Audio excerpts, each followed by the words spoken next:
Hello, everybody. Welcome back to the big thing. It's Capes and Cowls, man. Yes, of course, we're going to talk about Deadpool and Wolverine. We got a couple stories as far as Deadpool and Wolverine go. We haven't really talked about the trailer on this show yet. I mean, I've talked about it on my channel, and I know that Koi's talked about it. Kris Carr's talked about it.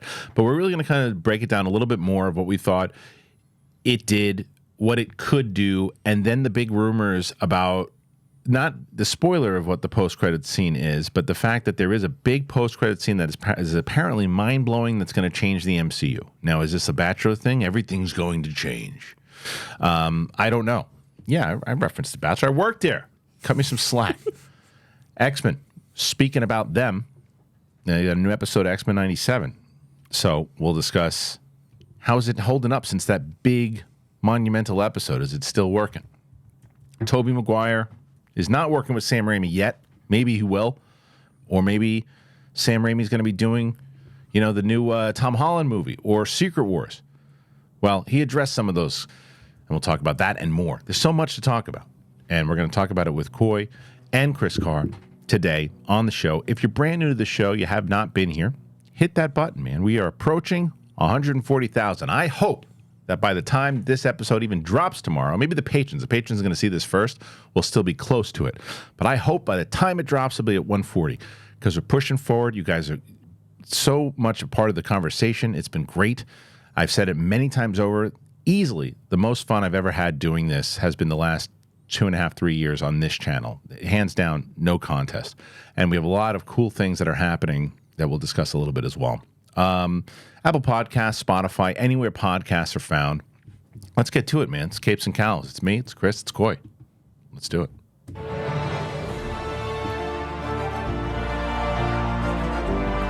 Welcome back, ladies and gentlemen, to the big thing. Capes and Cowls. It's myself, Kristian Harloff, Koi Jandreau, beating up the microphone, and Kris Carr. Nice to have everybody back. And this is what it seems like this keeps happening.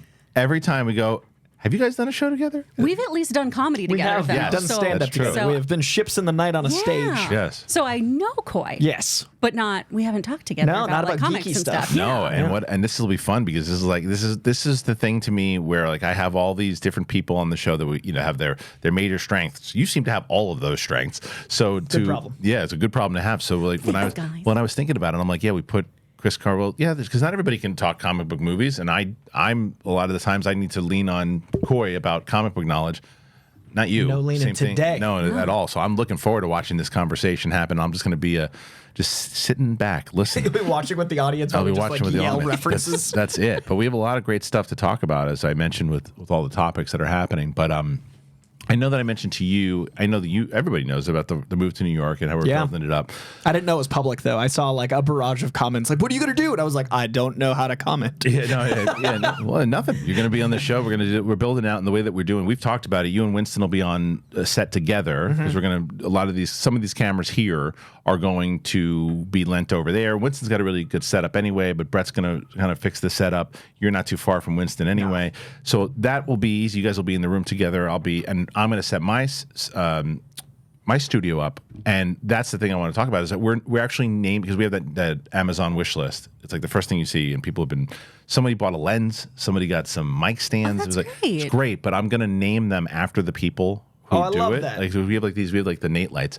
But what I want you guys to do, and again, this is if you decide you're going to get something on that wish list, please write in the note what you want me to name it, unless it's something like completely inappropriate. I'm not going to do it. But if you have a name, like a funny name or just anything in general, you want me to name the thing you get, I will absolutely do it, and I'll put a piece of tape on it, and I'll make sure that I call it out and say like the Nate lights or these other things. So it's in the links in the description. So thank you to everybody who's done that, and thank you to everybody who just puts in a comment and has been so supportive in general about it. So it's going to be fun. All right, and the other thing, where's that? Let me see that comic. Yeah. So this comic, for a lot of people, right now, this is the one that the Great Wicked Art did, and we're on issue. This is 3, but we have number 4, and he's working on 5. He has a whole angle, dude. You got to hear what he was telling me of where it's going. Yeah. So throw that over to Kris for a second. Let's see if she. So what? How do you feel about that cover? Be careful. Be careful how you answer. Listen, Yes? he looks like a stud. Look at him go. You can talk to me. I'm right here. How you doing, Kris? I hear Great. good things. Oh my gosh. I hear great things. Aside from, you sometimes you come a little hard and fast on Ron. Yeah, hard and fast. That's my style, baby. I set Hard and myself up for fast. that, yeah. Yes, you did. Yes, you did. You want to rock? Let's rock, baby. I'm the Gotta biggest. rock, baby. Oh, man. Sorry. You talking bullshit now. Damn. All right, fine. But you're cool. I like your sweater. It's nice. Oh my gosh, thank you. Okay, see? Okay, we can be cool. Roxy, be friends. Roxy plays hard to get. You seem to be, I was not going to say nasty, because you just said you got to rock. What the hell's wrong with me? I got problems. I'm out of here. Sorry about that. He's a real dickhead. He's a real dickhead. What a charmer. Isn't he nice? What a guy. You should hear him. He was on his best behavior with you. I'll tell you that. Anyway, all right. Let's get to these stories. Speaking of filth, let's talk about Deadpool. All right. So this trailer drops, sets the internet on fire, and people are losing their minds, and rightfully so. This movie's going to make $1 billion. I've been saying it. It looks great. We had a conversation last week about what was the greater trailer. Was it Joker? Was it this? I still can't give you an answer on what Steak or pizza. They're different. Like, if you're hungry for steak, you get steak. It's true. It's so different, and it's also because of recency bias. Sure. Whenever the thing comes out, because it's 72 hours really changes. You know what I mean? It I'm does. feeling It though. does, yeah. And it's also been 72 hours since Deadpool, so it feels different. It feels very different, and it also, I will say, and maybe it's because he already won an Oscar, but that movie seems way more in the award season type of movies, as where this is a really solid kind of comic book action movie, which we've been longing for because we haven't had a good one since Guardians 3. And the trailers lean into that though too. Like, I think there'll be moments that are have more levity in Joker, but it leaned steak. It leaned, Right. like weight and nutrition. And then Deadpool's going to have a lot more emotional resonance than the trailer allowed, because we were even teased like Wolverine going through this like journey of redemption and all those things, but we Right. didn't really like live in those moments. We lived in the comedy. So even the trailer leaned pizza. So I honestly think that the trailers are now that's what I call music version of a movie. So you're not going to be able to really tell what differences they'll have if you're just leaning into the extreme strengths of each property. So 2 questions for you, Kris. 1, thoughts on what Coy said, and as far as the trailer, and 2, are you as hungry as I am for pizza now? Also, you can always put steak on a pizza. You can just be that kind of gremlin. Yeah. They call that Avengers Endgame. Yeah. They call that jail time. Actually, that's true. As East Coasters, where are you from? Are you from the East? My family is from the East Coast. Okay, yeah. I grew up in But Texas, she lived in though. Texas, so you put a steak on everything. Yeah, Yeah. it's just a Yeah. question mark. I don't even know I don't know what kind of pizza Texas does. Yeah. We don't. Okay. Yeah. We just consume. Clearly. Yeah. Right, we right. just consume. That's what we do. I totally agree with this. I do think that latest trailer does lean into those kind of heartstringsy moments, right, for Deadpool and Wolverine.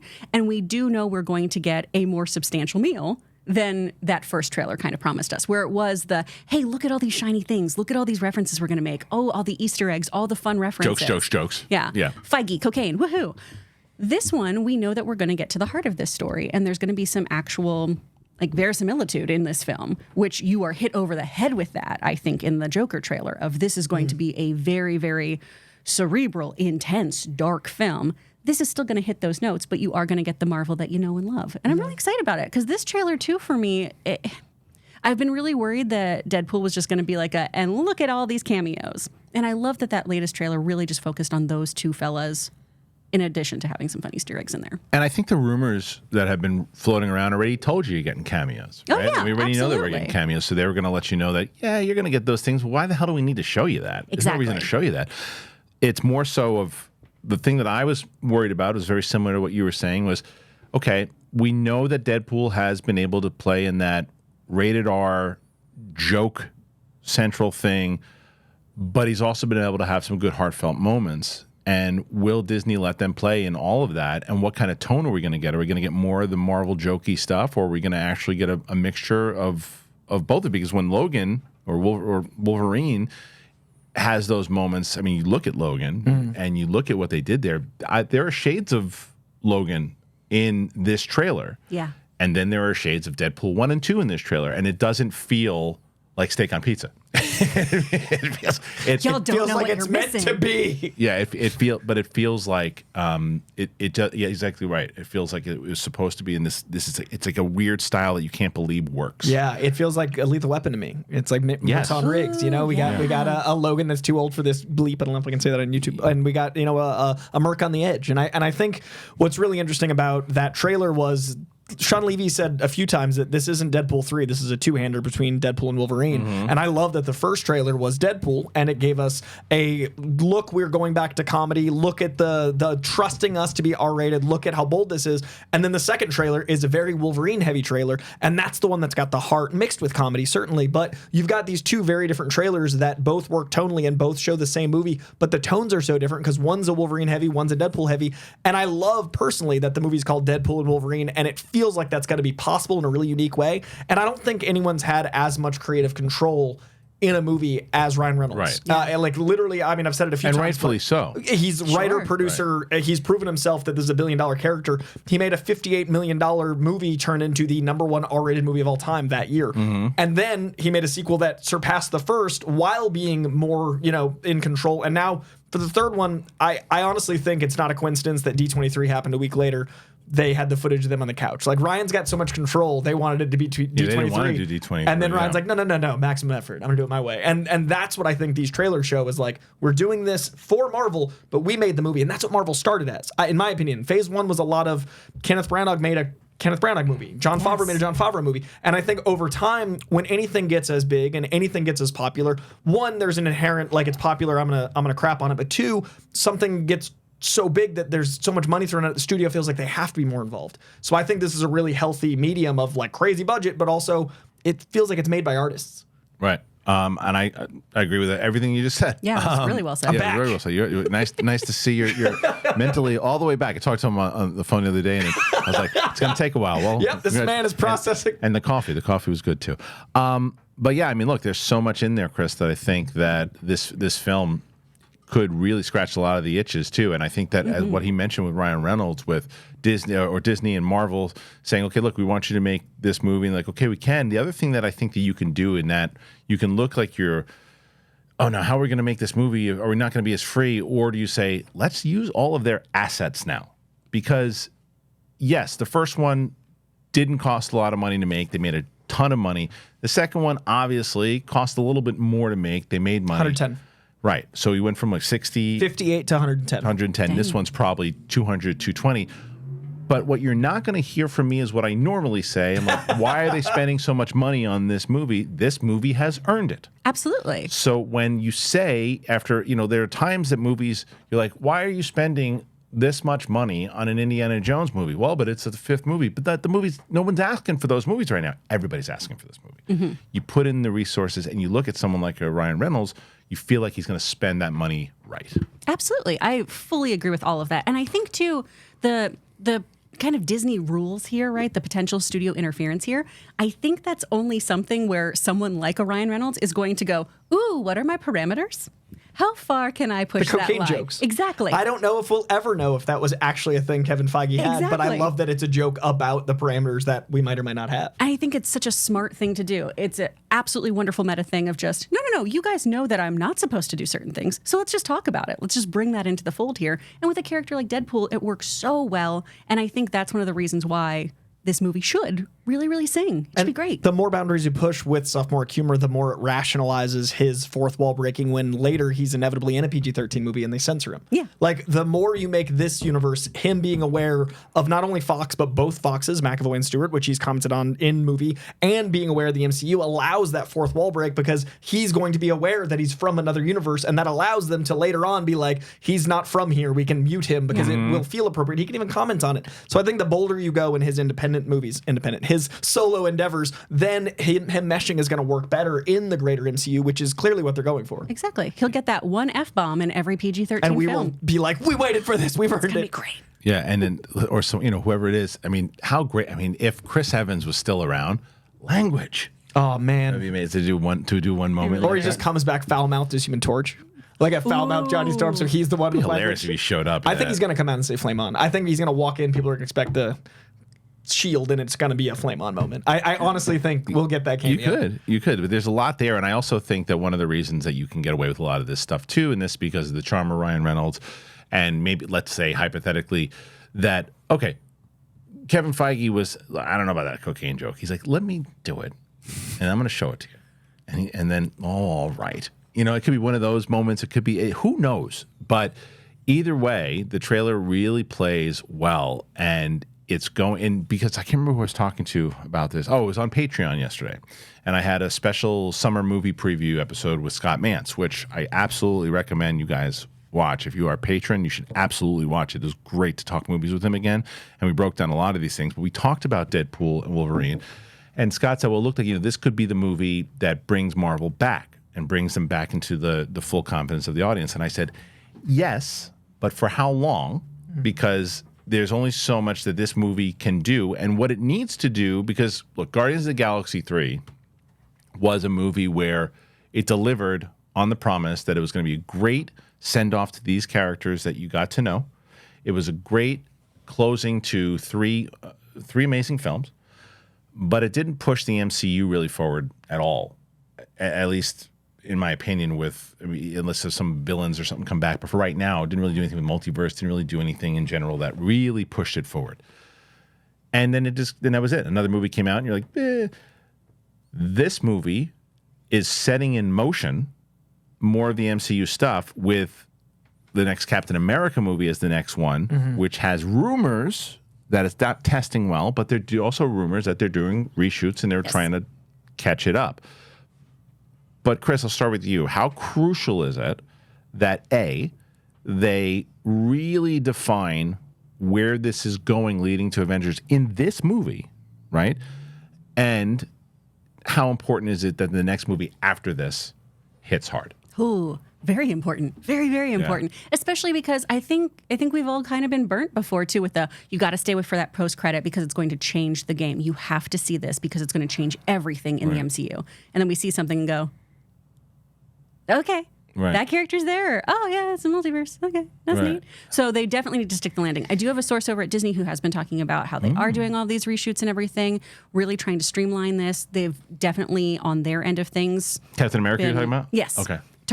They've been really, really working on all of their properties of focusing on that quality over quantity because it was just that whole, hey, there's not going to be a month that goes by that you don't have a Marvel property launching, either on the streaming service, in a theater, etc. You're going to constantly be having Marvel. And that bombardment, I think, just really diluted the pool. We had too much content, which feels wild to say as somebody who just lives and dies for this kind of stuff of like, yes, this is my time. This is what I hoped for as a kid, watching the X-Men cartoon show, collecting my trading cards. I wanted Marvel shows all the time. But they really need to, one, streamline. They need to, two, make sure these movies connect in a meaningful way. And I think, honestly, they kind of need to go back, too, to the idea of you don't have to know every single thing. You don't have to have watched every single property to enjoy this. Because that was the great stuff in the first few phases of my friends who weren't super into comics could come see the movie with me. And then when I'd have an extra gasp about something, they'd be like, oh my gosh, tell me about that later. Yeah. Right? And then you probably go back and watch it on their own. Yeah. Right? Whereas now it's wait, hold on. What is that? Huh? What did I miss? Oh, well, okay. If you saw this in this show and this happened, they really need to just make it, and I'm sure I'm going to lose some comic fans on this one. They do need to make it for all audiences. They do need to make these things accessible because that's what ingratiates everyone to these fandoms. And then they're going to want to do all the deep dives. Yeah. Now, Coy, as far as all that goes, with moving forward on that, and I believe that the conversation was exactly what Kris said, and they've said as much. Bob Iger said as much. Let's focus on the quality over the quantity. The problem is that with the strikes, there are 4 Marvel movies coming out in 2025 alone. That's not including any shows that are coming out also that can be pushed in, because I think, and I'll probably miss one, maybe I won't. You've got Captain America coming out. You've got Thunderbolts. You've got Fantastic Four, and you've got Blade. Those are 4 that are coming out, and I might even miss one. Maybe there's 5, but I think that there's 4. And then whatever shows are coming out. I think there's another show. So even though they're going quality over quantity, still seems like a lot of quantity. I do think there is a benefit to which 4 those are, though, Yes. that like can help us. And I can already see the comments of like, Coy will always say Marvel's in a good spot. But I do think there is Thunderbolts and Cap are the 2 that are only similar of the 4, right? And it looks like Cap 4 is going Winter Soldier, whereas Thunderbolts going more spectacle. Right. So I think the grounded nature of Cap 4 setting up Thunderbolts being a big spectacle might be in its favor. And then Fantastic Four, everyone's been waiting on. So that I feel like it's going to be weird and cosmic and retro-futuristic and adventure and not in the same tone as those first 2. And then Blade, smaller budget, R-rated. It sounds like they finally figured out Blade should just hunt vampires. It's so funny when the press release, or well, not press release, but the log line rumor came out and they're like, we've decided Blade should kill vampires. And I was like, oh, is he also going to be Mahershala Ali? Like, why did we just figure out You guys the plot just said of Blade? something so brave. Yeah, Right. what a Whoa. concept. Oh my gosh. Is he some sort of daywalker as Yeah. well? Well, yeah. So I feel like those 4 different tones will feel like the old Marvel, where it didn't feel like there was one color palette. It felt like we were playing in different tones. It was playing in different genres. And that's what, when everyone talks with reverence of phase 1 through 3, it's like, yeah, and that was a heist film, that was a space opera. The reverence for that different feel, I think, could come back if they're doing what it sounds like they're doing and really attacking quality with each of these films. My concern is the only thing people love more than an underdog comeback story is a fall from grace story. Yeah. Those are the 2 big things in sports. You love to see the Red Sox lose, In and life. you love to see the Red Sox come back. In life, sure. Yeah. But I was being Winston for a moment. Let me get my sports moment. I never get these. Fair. But it's the same thing when you have a team that's been winning a lot, you love to see them lose. When you've had a team that's been losing a lot, you love to see them win. So the conversation, I think, is, since there's so much tribalism in the community conversation and there's so much commentary on these particular films, it's whether or not the audience is going to let them come back. Because the movies that didn't do well still made more money than any other movies. Yeah. They just didn't make Marvel money. Like, they still made the top 3 movies but- of the but- last but 10 we've last talked year. about it. No, The I'm not saying a quality quality of thing. it. I'm talking about people still showed up. Sure. But the conversation shifting, I think, is going to depend on the masses, because stuff that's good still gets hated because it's popular to do so. Sure, but I still think that you can get to a place, though, because if you have a movie that is universally loved, there's always going to be people that hate it. Just for the sake of it, yeah. But those voices aren't as loud during that time. Like, even like look at Star Wars, right? Star Wars, Last Jedi, lot of loud voices and a lot of voices that were like that, not even being haters, just going, not good, and the same side of it going, that's a good movie, and screaming, and it kind of divided the whole franchise. And after that, nobody was on the same page with the last one, yeah. with No. Rise of Skywalker, and it was all that the whole fandom was against each other. It was extreme versus extreme.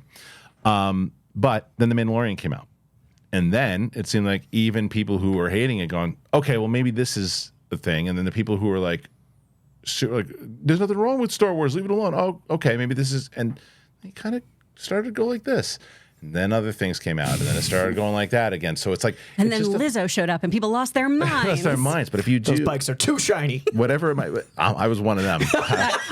I was one of the people who was was like, one of the them. Vespa crew. Why? It was Why Power are Power Rangers. Rangers here? Yeah. I didn't even watch the episode until 2 weeks later. Then by the time I did, I was like, well, this all feels weird to me. So it's just a little more weird. Like, it just felt like an 11. Spy Kids. The twirl, though. Yeah. Oh my I saw that God. clip. Nice. I saw that clip more than I Think I've seen that clip more than I've seen Luke, I Am Your Father. Like, I literally have seen that dude stupid. spin around. Yeah, which is it's a whole other conversation. But my point of it is that when that season 1 and season 2 Mandalorian, it did get here, and it seemed like, okay, well, where are you going to go with it? And I just think, Lucasfilm went here when they probably could have stayed here. Marvel has an opportunity to do this for Deadpool.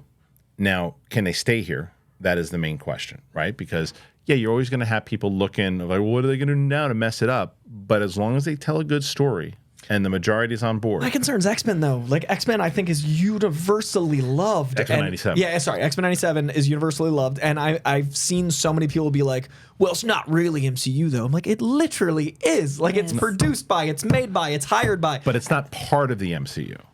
But it's being made by the team that, like, yes, it's within yes, My concern is they get the Deadpool's going to win. be the same thing. Is if Deadpool comes out and everybody's like, but that's a Ryan Reynolds movie. Like, if they just find a way to asterisk everything is my concern. This is my point with the story.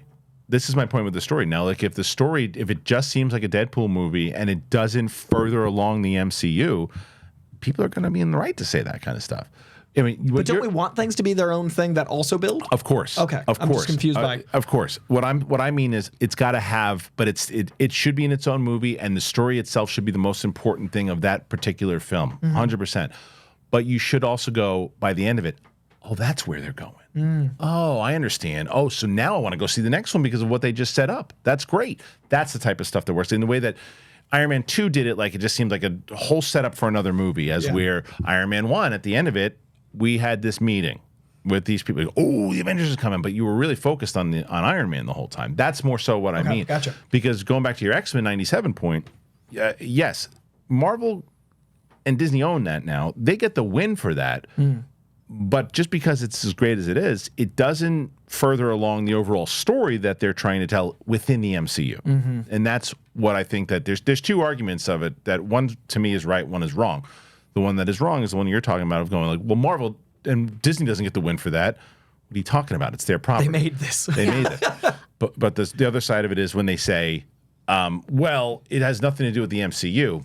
That I agree with. Yeah, I think sometimes too people discount it because it's animated. Yeah. Well, it's not a live action thing, so it's not part of it, which I think is just ridiculous because it's just a different medium. If we can have multiverses, one of them could be animated. Right. And especially, and we'll get into this, but with one of the latest reveals in this show, I went, oh, that person could do this in live action.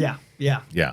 So there's a lot there, and I was going to move on past this, but I don't want to yet, because I have this to say about Deadpool, because this was something I mentioned up top. So this is comic book movie. Deadpool and Wolverine's post-credits scene is said to be mind-blowing. All right, we've heard this before, as Kris said. You won't find any spoilers here, but the post-credits scene from Marvel Studios' Deadpool and Wolverine has been described as mind-blowing by a reliable source. Mark Cassidy over at Comic Book Movie writes, Deadpool and Wolverine-related rumors have kicked into overdrive since the release of the new trailer earlier this week, and while it's obviously difficult to know which ones are on the level, we now have a spoiler-free tease from someone with a genuine inside track on the production. Without revealing any details, MTTSH posted about the MCU's threequel post-credits scene, describing it as mind-blowing and adding that she was surprised Marvel Studios was able to keep any details from leaking. She says, oh my God, this is too good. I'm not going to ruin this, but the post-credits scene in Deadpool and Wolverine is so mind-blowing, I can't believe they were able to pull this off without anyone knowing.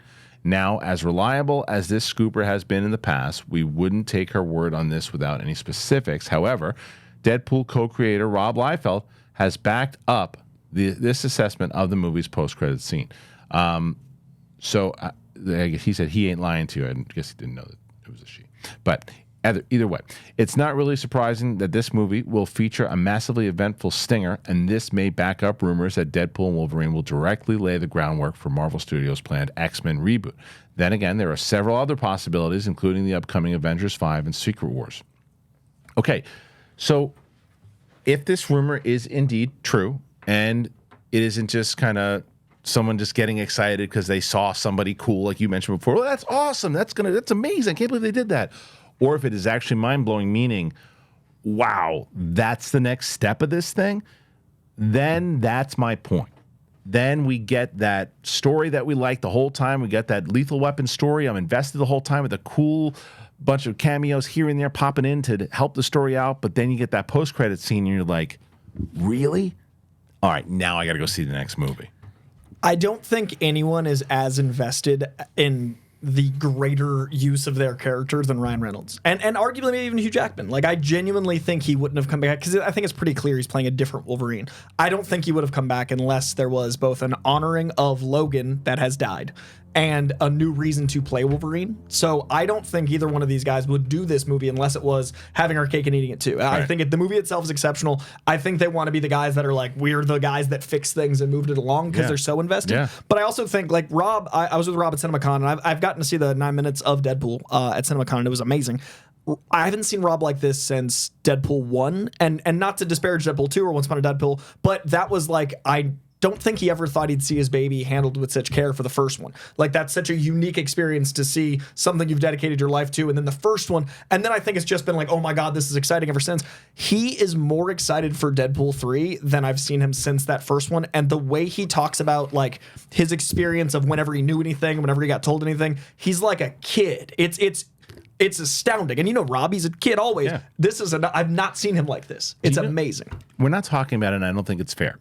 And I'm glad that I'm thinking about it now, because I think one of the reasons, after hearing you talk about what Rob Liefeld said, if you look at the first movie, he had a director, Ryan Reynolds, Tim Miller, that he got along with the first movie, but I think they didn't see eye to eye in the second one. Who directed the second one? David Leitch, Fall Guy. Okay, so Leitch directs the second one, and I think they get along just fine. But Levy and Reynolds are like frickin' frack. Oh yeah. And Hugh Jackman and Levy. right, and Hugh Jackman and Reynolds. Right. So it doesn't seem like you're going to hear many reports, Chris, of there was tension on set. They didn't see eye to eye. It seems to me that Reynolds probably would walk into Shaw and go, listen to this. This is for this, what I was reading in this particular comic of what happened with Deadpool. What if we incorporated this character into this? Oh, it's amazing. You see those types of conversations. Levy's not being mentioned enough, but I feel like he will if this movie is the hit that everybody thinks it will be. Oh, absolutely. Yeah, I think he just creates a really wonderful set. I think he fosters actors in such a beautiful way. And I think he respects their creative visions while still carrying on what he wants to do with a project as well, which is what you want. You want a director to be beautifully collaborative like that. But I've been saying this for ages that Ryan Reynolds is at a point in his career, too, of, yeah, I'm going to work with who I want to. Yeah. And I'm mostly going to work with my buddies. And I'm going to have a super fun time doing it. He loves this character so much. He knows him inside and out, right? So he can do those moments of, oh, there's this really great thing that I want to reference in here. Oh, wouldn't it be fun if we brought in this other thing? And you have all these amazing actors, too, who did these roles previously of getting potential redemption moments, of being able to correct some of the things, like Ryan did with, we're going to talk about the green suit. We're going to talk about my mouth being shut. We're going to be talking about all these things. So I'm so excited to see how we can have those moments, too, for all these other characters. And I think Levy's the guy to kind of foster that environment and not make it feel member berries, but feel earned. He's also so good at getting heart out of absurdity. Yes. Like a Rock'em Sock'em Robots movie should not be one of my favorite sports movies of all time. It was so It good. should not be. Like on paper, that movie is a failure. And what's crazy is not only is X-Men Origins Wolverine what got us the friendship with Ryan and Hugh, what got us that horrible Deadpool that led to the good one, but the next movie Hugh Jackman did after X-Men Origins Wolverine was Real Steel. So he was there when that movie came out and he had to pick up the pieces. I think the bonds here are crazy butterfly effects. Not only was Real Steel the next thing, but it's the reason I think that they agreed to bring Wolverine back, and why Deadpool worked out this way was the first movie,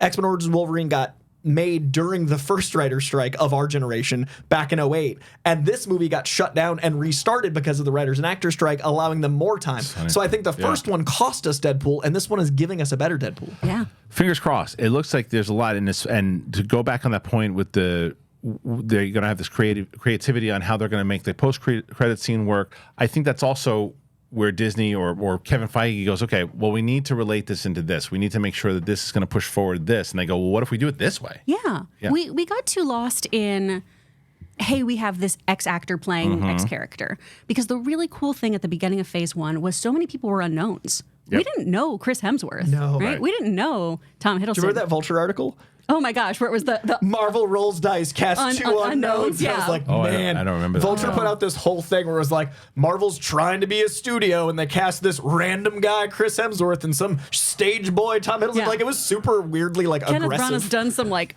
cop show with Hiddleston. I don't know. I the guess whole we'll article see. felt like, oh, the studio's dead in the water movie, too. Yeah, it's wild. It's so fun to read just because retrospective is great on it. I got to interview Tom for Loki season 2 at MegaCon, and I referenced that article, and it was so funny to see him be like, yeah, you know, the casting director always trusted me, and there was just this glimmer in his eye of, and here we are now, I've been Loki for 15 years. Yeah. Like, it's just the joy in that article existing, and it could be like receipts. It's amazing. And I think that's one of the things that's so important here is we need to lead with story. We need to lead with character, not just, oh my gosh, Harry Styles is going to be Thanos' brother? Right. Rad. Right. Totally I mean, I'm here for that. I think that's super fun casting. But why? Gotta make it count. You gotta Why make is it he count. there? So where's he been? Where's Hercules been? Where's the Exactly. Celestial been? Where's Yeah. Right. Yeah. So, well. Why is he just still in the ocean? What's happening? referenced once in She-Hulk and Ticker Tape? Like, it's been a while, guys. Well, look, there's a lot there. There's a lot there. A lot that we talked about with Deadpool and Wolverine. From the trailer, from the stuff inside of it, from the director, from the creativity involved, from the potential post-credit scene, any of that stuff that you guys want to comment on, I want to get your thoughts on it. And the question of, is this really going to be the one that kind of turns it around and puts it in to the next gear? And will Captain America, how much pressure will be on Captain America to continue on? How many months later? I mean, I guess like 6-7 months later. So anyway, put your comments in there. Before we get to our next topic, quick break. Here we go. I've been getting so many comments lately about everybody that's buying the Tushies. And I see why you're buying them. I love them. You love them. Kris Carr loves them. Everybody loves the Tushies. I'm so excited to get you guys to get a Tushy that I almost thought about doing this from the bathroom, but then I was like, no, I want you to get it. It's terrible. That's a terrible thing for me to do, but I want to do it because I want to show you how much I love the Tushies. Check this out alone. Look at this. Just open up the toilet lid. You spray the water right in your tush. It's wonderful. Look at that. That's how it works. It's that easy. You put it on the toilet. You open it up. You spray the water on your butt. It's lovely.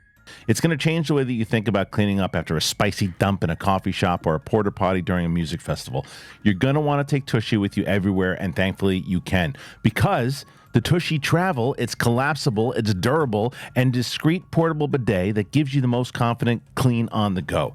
I keep telling people about these things. Everybody are getting the Tushies now, and everyone's like, oh, man, can I use your code? Can I use your code? Of course you can. It's the best. I got one. I've got 2 in my house right now, and it is so wonderful. We feel classy in this house. It's got a 3-stream nozzle for a total clean. It's got a new air mesh bag for discreet travel, faster dry time. It comes in 5 new colors. Every Hello Tushy bidet comes with a 30-day hassle-free return and 12-month warranty. So stop wiping until you bleed. Join the 2 million butts who have already made the switch to Tushy. For a limited time only, our listeners get 10% off your entire order, but you got to use that code BIGTHING. 10% off Hello Tushy, HELLOTUSHY.com with the promo code BIGTHING. Golfers, you know that PXG is on a mission to create the most high-quality, high-performance golf clubs in the game. Well, they're bringing the same passion for excellence to their new line of apparel, and I gotta say, they nailed it. I told Riley about this. Riley lost his mind. Riley was in the depths of having a new baby, but he was able to get some golfing in. I don't know how he did it, but he did it, and he loved it. He told me all about it. It was made with premium materials and technology designed for peak performance. These confidence-inspiring looks invite all-day play, taking you seamlessly from the course to the office to a night in the town. From golf trips to romantic getaways, these dynamic pieces add versatility and standout style to every event. PXG apparel has something for everyone. Pants, polos, sweaters, hats, quarter zips, joggers, jackets, skirts, everything that you want. I got this hat and this shirt, man. This shirt is slick. Love that shirt. It's my color too. I like that. So they're really comfortable. You guys know I like my hats. I like my black hats, and I like this hat. It's very comfortable, and I dig it. You'll see me wearing it a lot. It's great because they're designed for the course. They block out the sun. This shirt is really comfortable and perfect for the course. You can even wear it out. I will have meetings with this. I'll go to breakfast with this. Elevate your style game on and off the course with the PXG Spring Summer 2024 collection. You got to go to pxg.com/thebigthing. Again, pxg.com/thebigthing. We got to use that code, thebigthing. Get 10% off of all apparel. My golfing friends are losing their minds over this stuff. They're already using the code. You will too. So one more time, 10% off. Go to pxg.com/thebigthing and use that code, thebigthing. All right, guys, this episode is brought to you by BetterHelp. So, BetterHelp, I've been telling you guys about BetterHelp for a while now. We've had a lot of people that they've been helped out by. So, this is why The Big Thing is sponsored by BetterHelp, because what's the first thing you need to do? If you had an extra hour in your day, would you go for a run? Would you take a nap? Would you read a book? Would you show up for a friend? Well, the problem is a lot of us spend our lives wishing that we had more time. The question is, time for what? If time was unlimited, how would you use it? The best way to squeeze that special thing into your schedule is to know what's important to you and make it a priority. Therapy can help you find what matters to you so you can do more of it. So I've mentioned Roxy Stryer. She's talked about it many times. She's really benefited from BetterHelp. I've had people inside of my family that have benefited from BetterHelp because talking to someone helps. And if you're thinking of starting therapy, give BetterHelp a try. It's online, it's designed to be convenient, it's flexible, and it's suited to your schedule. You fill out a brief questionnaire, you get matched with a licensed therapist, and you can switch therapists anytime, no additional charge. Learn to make time for what makes you happy with BetterHelp. Visit BetterHelp.com/bigthing today and get 10% off your first month. That's BetterHelp, HELP.com/bigthing. All right, thank you to our friends over at both Tushy, PX1, and of course, this episode is sponsored by BetterHelp. So thank you for, again, as I tell you each and every week, each and every day on this show, how important our sponsors are, and you guys have been paying attention to it, and you send me messages saying, hey, I heard what you said. Does it really help you out? I was like, yes. And then you're like, oh, I got this, I got that, and I love it. tell me that. Tell me the ones that you like. Tell me what you've gone and tried. I only get things that I think you guys are going to like. So all the links in the description, and I pin the every sponsor as the first comment. Okay, let's get to this next story. This is a rumor that just came in. This is a new one. Marvel Studios apparently is interested in Nope star Keke Palmer for a major MCU role. Nope star Keke Palmer is said to be on Marvel Studios' radar for a big role in a future MCU project. Is there a chance her campaign to play Rogue paid off? Keke Palmer was already a best-selling recording artist prior to landing the co-lead role in Jordan Peele's Nope, but her infectious standout performance as Emerald in the 2002 sci-fi horror flick put her on the map in a big way. Shortly after the movie's release, Palmer started a social media campaign to play Rogue in Marvel Studios' planned live-action X-Men movies, sharing some impressive cosplay photos as the fan-favorite mutant powerhouse. Palmer's interest in playing Rogue began to gain more attention when she responded to a fan's video explaining why she felt she would be a perfect pick to play Rogue as opposed to the heroes she usually fan casts, such as Storm in the upcoming MCU reboot. That's confidential, sugar, Palmer responded when asked if anyone from Marvel has been in touch during a follow-up interview, and she said, no, I'm kidding. I don't know. I just know that the way that the fans have me booked, honey, online, I got to do a gig every week. So if we're adding Marvel to it, let's do it. I'm ready for Rogue. Doesn't happen very often, but actors expressing their desire to play a certain character does sometimes pay off and put them on a studio's radar. Is this the case for Palmer? We have no idea if she's in contention to play Rogue, but Daniel Rickman is reporting that Marvel is interested in the actress for a big role in the MCU. He adds that he's not sure if they already met with her, but if not, they will. Honestly, Rogue or any other X-Men character is probably a long shot. While writer pitch meetings are said to be underway, Marvel hasn't begun to cast this elusive movie yet and is unlikely to do so for some time. In fact, there are rumors that contractual issues are preventing Kevin Feige and company from introducing new actors as the established mutant characters such as Wolverine, Cyclops, Storm to the MCU, and they may not be able to move forward with a reboot until 2025. There are numerous other roles Marvel could be eyeing Palmer for, but who would you most like to see her play? So there are a bunch of different potential roles that they put up there too.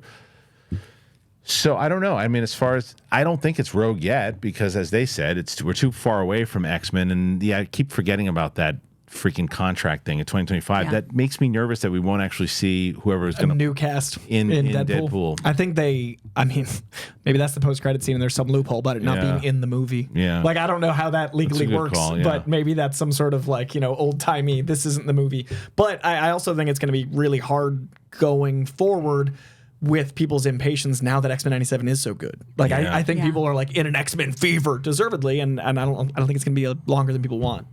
I hope they Muppets it. You know how they had the Muppets and then the Muppets? Yeah. I hope that's what they do here. We're like, no, it's Rouge. Don't worry about it. It's fine. She's from a different universe. It's like Aviar School. They cover the X with a bush, and then then we see it. He's got a toupee, so it's different. It'd be great. It'd be wonderful. What do you think about this potential casting, I love this idea, though. Yeah. I love Keke Palmer. I think she is incredible. She does literally everything. She can do everything. She sings, she dances, she can host. She is hilarious. She doesn't take herself seriously. She's a great, great talent, and she loves this character. And we've seen this pay off before with Simu Liu. Maybe this could work here. I think she'd be a great Rogue. My one thing about her is she just has to have that great Southern dialect. That's all. And that's just she's kind of teasing that. I don't know yet. I mean, I'm also not in the room in the same way I said. I've got to be in the room for the audition, how it plays. Who all the other X-Men are, too. The other X-Men are going to be as well. And then it's a matter of if what she said, where she said, I don't want to be typecast as Storm, right? Or she didn't necessarily say that, but she said, but that she'd rather play Rogue. But what if they call her in and like, we want you to play Storm? Is she going to say no?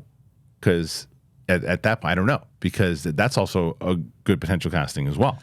I wonder, I mean, it's so early, and I do love the idea of someone that actually wants to be in these movies, not just a paycheck. Yeah. So I wonder if it's something where she wants to be in there for whatever role, like maybe not an X-Men, or if she'd want to be like, let me audition for this, and then let's hold this for something I'm holding out for. I don't know if people are in a position of power like that to wait for a role. I think that it's probably more likely what you're saying. This campaign probably caught some fire, and they went, "Oh, Keke Palmer wants to work with us. Let's bring her in and see what happens." Yeah. And Kevin Feige's like, "Well, we got this role coming up. Let's offer that. But that's huge. It's a big role that we got in this upcoming movie, and whatever it might be. Let's see if she wants to do that. I think that's more likely. because as they were saying in comic book movie, you're not going to see an X-Men movie until when? 2026, 2027? I think the earliest. At the So earliest. I think if you want to go in for Marvel, go in for Marvel. But I also think, like we talked about with the Silver Surfer thing with Julia Garner, I think that most likely, I think Anya Taylor-Joy, Julia Garner, and Vanessa Kirby all read for Sue Storm, or all read some series of lines, and then I like this performance, but you'd be good over here. Maybe they're just bringing in a new batch of actors to start putting in roles, and now people are assuming because of her love of Rogue, that's what it is. Of course, and which is fair assessment. That's a fair assessment. I just don't think they're there yet. I agree.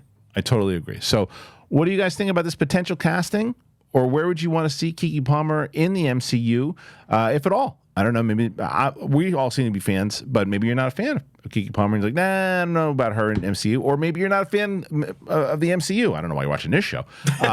Where if it's this, or maybe you're not a fan of the MCU and you want to see her in the DCU. Maybe you want to see her in James Gunn's universe. So that's probably a better way. So I don't know. Put your comments in there. Let's talk about it.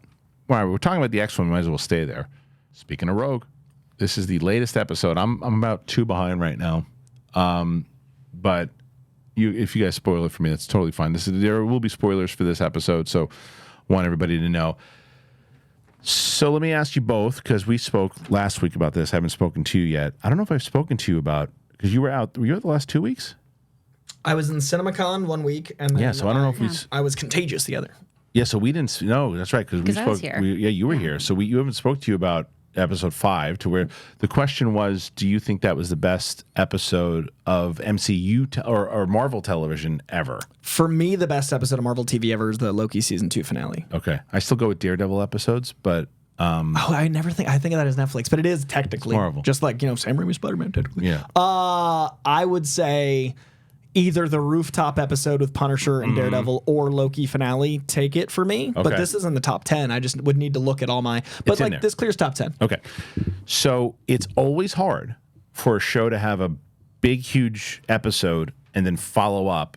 You had mentioned, Kris, last week that you believe that they followed up pretty well on their last episode.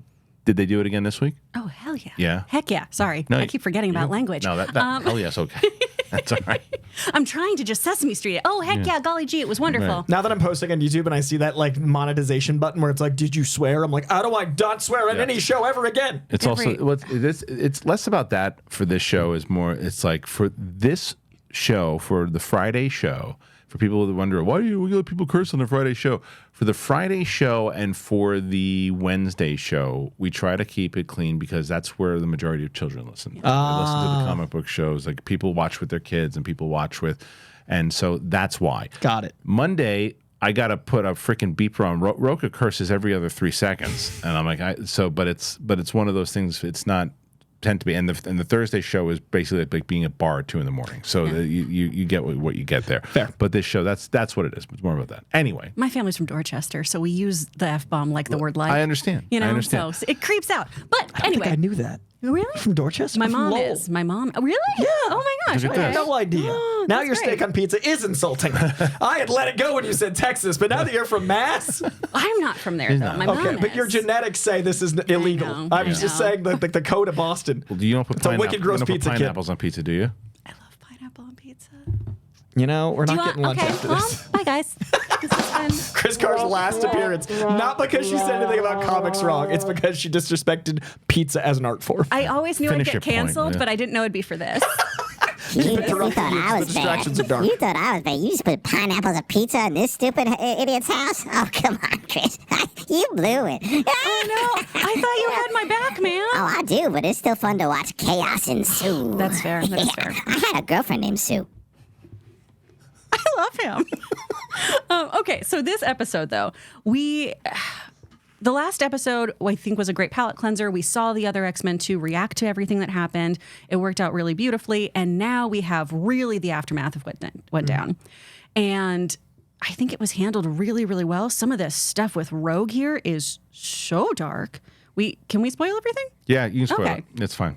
I mean, she doesn't go to Gambit's funeral, and we have some really incredible Easter eggs there too, especially if you watch the original series. Why doesn't she go? Too painful? It's too painful. The love of her life is gone. Right. Oh my gosh. And she's out for revenge. Okay. So she is doing her own thing, but we have this amazing funeral scene with an incredible eulogy by Nightcrawler. Winston did a really great reaction to that. It was really, really fun. You guys should watch it. But we've got the members of the Assassins Guild there, the Thieves Guild. We have his brother at the funeral. So just a couple of nice little Easter eggs if you grew up watching the TV show. It's a beautifully done episode. And then we have our reveal of our big bad and everything, too. We've got Cap in the episode. We've got Ross in the episode. Yeah. It's killer. Who voices Cap?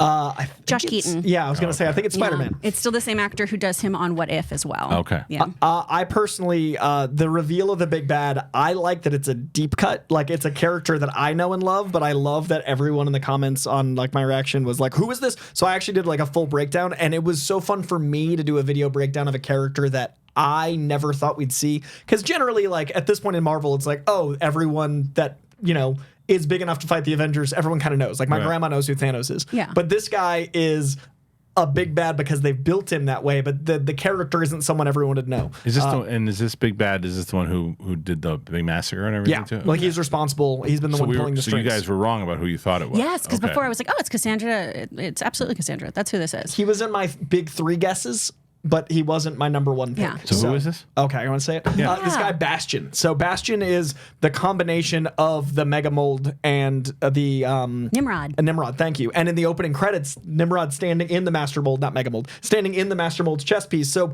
basically in the comic books, what happens is there's this thing called the Siege Perilous, which is this artifact that is from Arthurian myth, and they bring it into the comics. And when this battle occurs, they push this entity through the Siege Perilous, and it comes out formed as this guy. The guy doesn't realize what he is raised as a human, and then realizes later through his hatred of mutants, and kind of forms a bunch of hate groups, that he's this entity, and then he starts single-handedly taking out mutants, because he's got the public persona on his side through government oversight and all that stuff, but he's also effectively a human sentinel. Oh, shit. Intense. Shoot. Wild. It introduces to OZT, Operation Zero Tolerance. Great comic run. So it's really, really deep cuts here too. Because once it was Bastion, I went, oh, well, yeah. Yeah, this oh, makes okay. all the seeds now were planted. I understand everything. And it's wonderfully cast as Theo James. Oh, Dude, his voice is so cool coming His out. voice is incredible. Hey, did you catch now that you've seen who it is, the Bastion Easter egg in the Forge thing? So I went back and watched the episodes too, because I keep trying to do that of like, wait, no, I need to go back and see that photo that other people are referencing. And now I'm just, there's all the points were And laid even out Cable saying like, you know, he's coming, like coming. all of that is from the comics, and it's so like right there if you read the books, and I'm just so happy. He's coming. I was like, yeah, a Sentinel. Yeah. Like, I felt so dumb afterwards. I was like, the Sentinel. Yeah. Also in the comics, Bastion is able to basically, because of Onslaught, which, do you know what Onslaught? Like Magneto and Xavier form this one giant entity that causes the entire heroic population to basically unalive themselves to take it out. So when that void of heroes happens, that causes Heroes Reborn and all this stuff. But in that time, Xavier's so guilt-ridden, he gives himself up, and then this guy takes over Xavier's school, gets all the files and everyone, and basically is able to single-handedly take out the X-Men, and then he's able to use those files to turn humans into Sentinel Primes, and he basically like takes over the world for a while. So I saw, as you guys were talking, I realized I think I did see a little bit of the episode. What was the big episode? 5? 5. Yes. I think I saw a little 6. So Xavier's back, right? Yes, Kind of. He's in space. So yeah, he got sent away, and basically So he's not everyone. dead, though. No, but Right. all of the public has been told Charles Xavier's Right, dead. right. And for all intents and purposes, he On Earth? was. Yeah, he doesn't exist on Earth, and he's been sent off to try to be healed. Okay. So we're gonna have him come back and everything, Right. and that's comic canon too as well. But now people are going to get that fed to them as well. It sounds like is. Oh no! Now we're going to reveal to the public that Charles Xavier has just been hiding. And we've been teased E's for extinction from the beginning. Yes. And the last 3 episodes are called Tolerance is Extinction. So they've talked about tolerance and like tolerating human and mutant kind living together. So I think this E for extinction run in the comics is going to be huge in these last 3. I'll tell you what, though, and this is, none of you have argued against this every time I've said it, and I think everyone's on the same page, is that it just shows you how important the X-Men are going to be, should be the primary focus of Marvel once this freaking multiverse thing is over. You should go heavy into the X-Men for 5 to 10 years, because I haven't even watched the last 2 episodes, but hearing you and Winston last week talk about it, Kris, hearing you guys talk about it now, the excitement in everybody's voices and the investment in all these characters are so there that you can tell why Feige would be like, is that deal done yet with 2025? Yeah. Let's get this moving, because X-Men is going to be the thing that will put Marvel back on the map if they just focus on. You could just focus on them, have some characters pop into their movies here and there, but focus on the X-Men. And if Deadpool comes out this year, when Deadpool comes out this year, it's not unreasonable to then have a 3-year gap to like X-Men kind of starting from there. Maybe we don't get a post-credit scene with them, but if you look at actual movie releases, 3 years is a really reasonable amount of time. So if you start the mutant saga with Deadpool and X-Men 97, 3 years later, ride that X-Men wave. I do think there's a twitch where people are going to be upset we're not getting it as soon as next year. But I think if you actually zoom out and look at movies, 3 years is a very reasonable time between setting up a world and then diving into it. I totally agree. All right. We have a couple other things to talk about, but before we do, real quick, I want to tell you about Nutrafol and Vessi. Let me tell you guys about Nutrafol. I'm going to tell you guys about Nutrafol. I'm very excited to tell you about Nutrafol. I've told you about Nutrafol many times over, and I've gotten people, and Nutrafol even said, like, we're back because the audience is listening, and they're checking it out. And it's working, because if you didn't know, did you know that 80% of men are going to experience hair thinning in their lifetime? Because it's normal. It doesn't have to be your fate. You can get ahead of it with Nutrafol. What is it? Well, it's a clinically tested hair growth supplement for men. A lot of times you blame genetics, but there are multiple things at play when it comes to hair thinning. So what is Nutrafol? It is the #1 dermatologist recommended hair growth supplement brand with over 1 million people seeing thicker, stronger, faster growing hair with less shedding. You can take the first step to visibly thicker, healthier hair. And for a limited time, Nutrafol is going to offer our listeners $10 off your first month subscription and free shipping. When you go to Nutrafol.com/men, you got to enter that promo code BIGTHING. You can find out why over 4,500 healthcare professionals and hairstylists recommend Nutrafol for healthier hair. Nutrafol.com/men. Nutrafol.com/men. You got to enter that code Big Thing. Nutrafol.com/men, promo code Big Thing. Very excited to have them on board. Vessi. So John, I got these new shoes, and they have it's like rain wear. It's really it's incredible. They sent it to me a while ago, but I'm so excited to tell them about them. For us, I want to tell you that Vessi has this innovative, it's like footwear, and it's designed for spring weather. It's great. So Stormburst Vessis are the ones that I really want to kind of emphasize, and they're your go-to for every setting, city streets to outdoor adventures, enhancing your style and activity with ease. So you can, whether it's snowy trails, wet streets, morning dew walk. So whether you're facing unexpected snow or slippery paths, it's so crucial in general to have these. I'm planning a move. I've talked about this, but it's been raining a lot in LA, and I've been wearing my Vesties everywhere. And you guys seen it. I've been wearing the one hoodie that I have that they sent me. I love it. It's one of my favorite things. I love these hoodies. I've worn it on in so many different videos.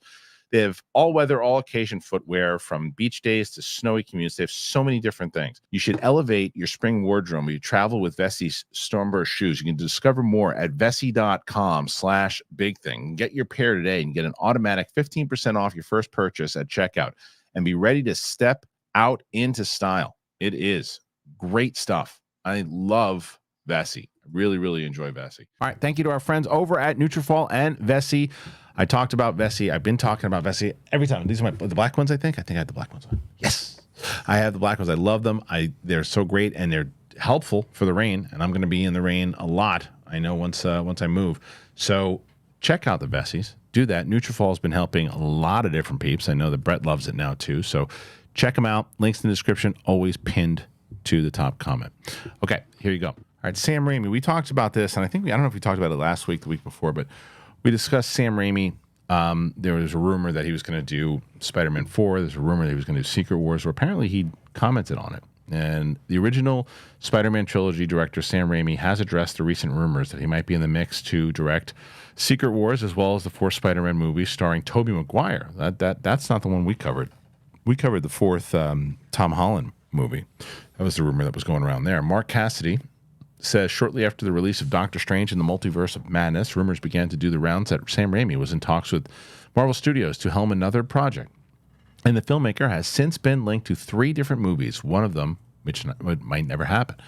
Raimi was said to be one of the established filmmakers that Kevin Feige was looking at for Avengers: Secret Wars, and more recently, separate rumors claimed that he was in talks to direct Spider-Man 4, as in Sony Pictures' No Way Home following up, starring Tom Holland, and Spider-Man 4, which will be a direct sequel to his original trilogy starring Tobey Maguire.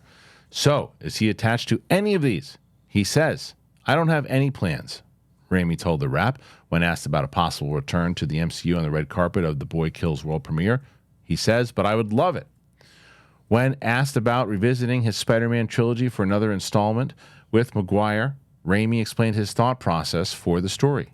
He said, "I'd have to know what the next thing the character has to learn. I'd have to talk with Tobey and the writers and really figure out what his personal growth for this episode would be. I think if we were going to make a 4 Spider-Man film, we'd probably have to figure out the journey that Tobey Maguire, his character, would be going on, and what obstacles he had to overcome to achieve that growth personally." He said, "And I hope that the villain would be chosen based on a representation of that obstacle. It seems like Sam Raimi would definitely be interested if the opportunity presented itself, but if he has had serious talks with the studio about boarding any of the above projects, he's clearly not ready to confirm anything for the time being." As for Spider-Man 4, that is definitely happening.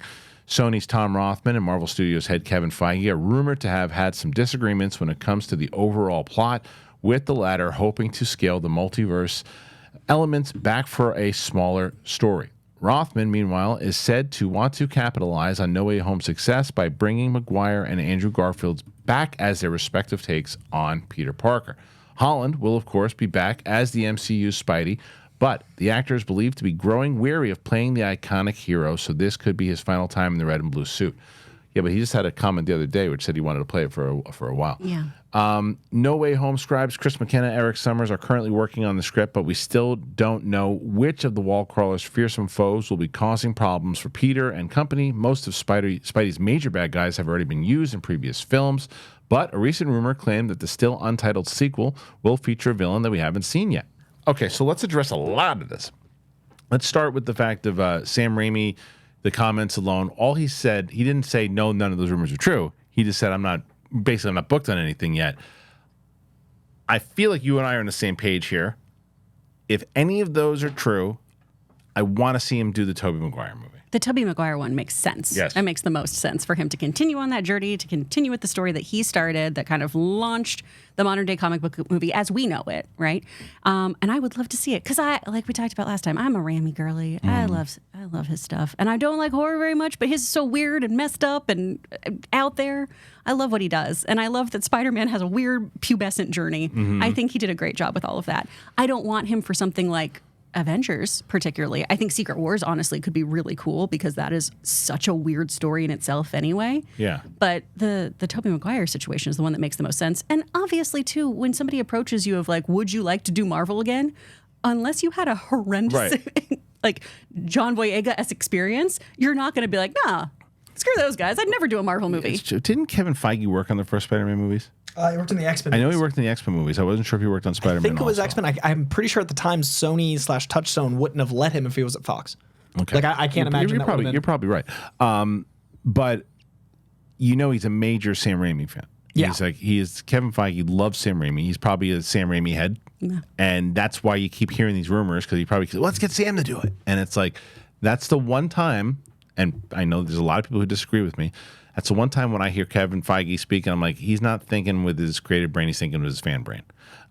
Because overall, for the MCU, I don't think Sam Raimi's the right choice for either one of those MCU movies. I think for everything that you just said, to see him do another Tobey Maguire Spider-Man movie would be so therapeutic because of all of the drama that went down with that fourth potential movie that was going to happen. It was days away from shooting, and it fell apart. And in order to keep the property in general, they pushed forward the Andrew Garfield movies, and I'm glad that he did. I loved him as Spider-Man, and I'm glad we got an Andrew Garfield Spider-Man. But it took away that fourth movie. This would be poetic. I also think it solves both the problems. If you don't want, I don't think they should do another multiversal. I think we have earned a small Tom Holland film. Agreed. So make a Tobey movie, and then you don't need to make a multiversal movie. I mean, Andrew's my favorite Spider-Man. Sorry, Me Tom, I love too. you. Andrew's my Spider-Man. Yeah. But if it means like we can do an Andrew, a Tobey, and a Tom separate, then that's the move. Instead of multiversal, give us closure for Andrew, closure for Tobey. Give Tom his last ride if he wants out. I do think I heard that quote about him wanting to play it for a while, but he seems to be more creatively involved now. Tom Holland seems to be actually in the writers' rooms and at least like on emails and doing things. So he seems to want a more grounded story. He seemed to be very happy being Mr. Zendaya right now. Like, I want dude to have a happy life. Like, as much as I love the Tom Holland Spider-Man, it seems real stressful to be public figure Tom Holland, and it seems real great to be Mr. Zendaya. So if Tom doesn't want to do a lot of these, But he had a comment the other day. We just talked about it. Yeah. He said that that he has had those comments of I don't know, but now I think that the conversations are getting more serious. And I think he said I'll play this character for as long as I want. I owe a lot to him. and He's if getting- maybe saying like no thanks meant he get more creative control, that's what I'm hoping. Well, he's getting that Ryan Reynolds kind of treatment now Yes, because right, in that interview right. he talks about this is the first time I've been this involved in the creative process, and that's so exciting for him. And it goes back to again Marvel focusing on quality. Of if I come back, it has to be for a meaningful story. We have to explore what's happening to Peter now, how this now works without anyone knowing who he is, him losing his friends, him having no family. How does he exist in that world? And it can't be all this cosmic stuff. It has to be the Parker luck. It has to be boots on the ground. Right. And those are the things that make Spider-Man so fun anyway. And there's so many other characters that are doing the big stuff. Exactly. And I also love that Sam Raimi said, like, and the villain has to represent the story because they pushed Venom on him. Like, he wanted to make a Sandman movie and clearly didn't want Venom, and they made him make Venom because he was popular. So I love that he's already standing his ground, which also makes me think that is further along. Like, he didn't just say, like, maybe. He said, like, here's what I'd want, here's what I'd do, here's the Right. thing. Yeah. So I'm hoping that means, you know, him thinking about it isn't just Sam Raimi sitting at home like, you know, I'd like it. I hope it's a conversation, and I'd want Spider-Man 4 to be the Tobey one person. Totally. I still think it does show. And the other thing it'll also do is force Sony to stop making the side characters that nobody gives a crap about. Right. And You're not excited about Kraven the Hunter? I like Aaron Taylor Johnson, but and I'm going to stop doing it because I told myself I'm going to stop doing it. It was the last time, but I've been calling it Kraven the Fart Hunter because I think that it is for some reason chasing the gas because it's not going to do anything except, oh, is that stink again? And that's what Sony is. That's what Sony is. Right? When it comes to the Spider-Man movies, it's the stink. I hope it's great because I really like Aaron Taylor Johnson. It is concerning, though, how many writers have been brought in Yes. since their CinemaCon Yes. presentation Venom to continue 2, fixing the script. And it doesn't matter what kind of talent you got involved. Andy Serkis is one of my favorite people all the way around, acting, directing, all that stuff. Venom 2 was not good. And It's still fun. it's fun, but it's not enough but it took a significant hit in box office Sure. as far as the first one. And it might do the same with the third. And what I'm hearing, I had somebody who told me that they've seen it, says not good. Ooh. And this is someone who's a fan of 1 and 2. And said not good. I mean, I think they should look at Madam Web like Marvel's looking at their stuff and going like, okay, we need to pivot, and why not make 3 Spider-Man movies? Why not give us an Andrew, a Tobey, and a Tom? I really want the Andrew one. That's what I was saying. That's right there. Like, there's the money. Dude, Put the that- money there. I've said this so many times, though. I don't know what the deal was. I don't know legality, what it was. How in the world Sony didn't say when they were making that last movie with the 3 of them in it together for Marvel, going, okay, well, this clearly is going to hit really well. Let's put into focus right away. Let's start putting in development Andrew's next Spider-Man movie that can come out, you know, maybe in 2023 or 2024. Tobey's movie can come out. Let's get Sam. And line those up because now we're invested in them already, and they're characters in a very popular Marvel movie, and we own the rights to Spider-Man. And look at all the buzz on the Sam Raimi re-releases. I mean, the ones I know. playing right now, I Spider-Man know. 1 and 2 and upcoming 3, like now, don't announce it with understand. 3. I don't understand why you wouldn't make those spin-off movies. Those movies would have done so much better than Madame Web and Don't tell me that Andrew Garfield stopped pulling his punches and not let me see that movie. Don't tease a Venom movie with Andrew Garfield because Yeah. he's jealous that he got to fight an alien and not give us that movie. Exactly. Also, if you want Miles, use one of the Spider-Men you already have. Like, if you don't want Tom Holland to die off yet, I'm sorry, Andrew Garfield. Maybe you're the guy that is the mentor to Miles and then dies. Like, or maybe Tobey is. Either way, that's going to have more heart. And I than- feel like both of them would love that. yes. Of, oh my gosh, give me a great comic book death. Send me off so I can usher in somebody else. How Totally. beautiful would that be? And the villain thing, I think it's interesting. This article is like all of his popular villains are gone. Those villains are only popular because they got made into movies. So if you put a villain in a movie, he's going to get popular. I think it's really interesting because Sam Raimi is one of the unique directors that would have like a tombstone in his back pocket, that would have like how to make rocket Racer cool. I mean, those don't use those. But like he's the guy that would have a weird villain that he could utilize narratively. Yeah. So make someone popular. So let Sam play. Well, there you go. All right. So that's everything. We covered a lot of it. So what'd you guys think? Overall, how would you feel? Should Sam Raimi do a Spider-Man 4 or should... Sorry, my daughter keeps texting me. I don't know why she's texting me from school. So there you go. That's it. What do you guys think? Should Sam Raimi do Spider-Man 4 with Tobey Maguire? Or should he do Spider-Man 4 with Tom Holland? Or should he do Avengers? Where do you stand on it? We've talked about this. We'll talk about it again. I'd like to thank my co-host today, starting with Kris Carr. Where can they find you? Oh, you can find me on Instagram. It's Kris Carr. You can find my voiceover studio, Speak Friends Studio. That's on Instagram or our website if you want to learn about voiceover work. I'm in a really cool Marvel game right now, Marvel Move. And then check out my podcast, please. We talk about fandoms, Two Filthy Casuals, me and Amy Newman. If you're interested in a fandom, but you're scared of jumping in because they can sometimes be a little judgy, come hang out with us. We're going to introduce you to a fandom with a super fan and ask your silly questions because no question is too silly. I should go on that show to talk about One Piece. Dude, please do. Yeah, because like that, when I went on that, I was like, and I don't know enough about that show at all. Yeah. But I just know out of anything, we talked about this last time, out of any fandom that because I was nervous like doing this, I'm like, they're going to annihilate me. I'll do 2 of these things. And people are just going to start, shut up, man, why are you watching this? And they weren't. They were the most loving fan base I have ever been a part of. To this day, the amount of positivity of people going, "Oh, we're so glad that you're learning about this world." It was great. It was my favorite. Fulfilling feeling. I will absolutely be doing reactions to season 2 because of them. I love the show, but it's because of the fans. The Straw Hats are very sweet. They're wonderful. They're the best. They're wonderful. I All love right, that. Go ahead, quick. Oh, you're on YouTube. Find me on YouTube. I'm trying to grow my page. I passed 23K. Nice. Moving and grooving, trying to get to 25K by May. And I just did a Bastion breakdown, like a full what to read, how his origin came up, like all that jazz. A Deadpool breakdown. So if you like this stuff, find me over there. And Kristian was one of the reasons I started actually looking at my own name on YouTube and going like, oh, that page should be something I use. Well, do that. Go subscribe to Coy. Go check out Chris's podcast. You'll thank yourself for doing it. Apple Podcast, Spotify for this show. If you are into the UAP phenomenon, then every Monday through Friday we have a channel. It is called Down to Earth with Kristian Harloff. I cover the stories. We just started that channel. We just crossed 21,000 subscribers on that channel alone. So if you want to check it out and see what's going on over there, whether you're deep diving into it or you just want to ask some questions, come check us out. And this channel, trying to get to 140,000. So if you want to hit that button, do it.